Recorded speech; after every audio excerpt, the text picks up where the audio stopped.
2016, 2026. Do you remember the Smashbox Photo Finish Primer? I repurchased this, so I do not remember what it's like. Let's see if it's gonna like blur this pore area. When it comes to blurring primers, I always set the expectation low because makeup can only do so much. Did it do anything? It definitely feels smoother on the skin. Wait.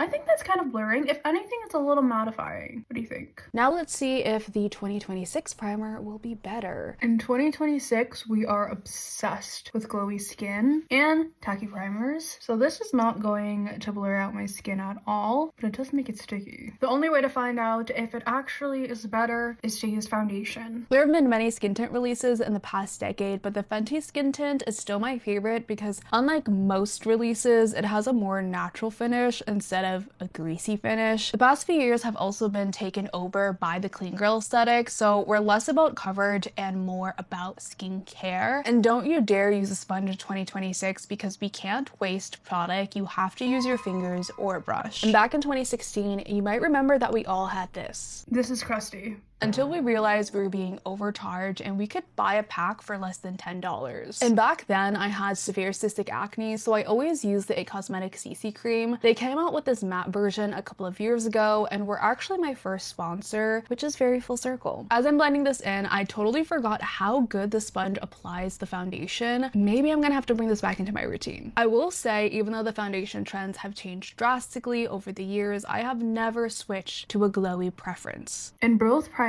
didn't cause any pilling. I think I still like the poreless primer for my texture, so I will definitely still be using this, but I'll stick with a sticky primer if I want my makeup to last longer. Skin tint or full coverage foundation, y'all, it just depends on the day. I like both, but I'm leaning towards a skin tint. What would you choose?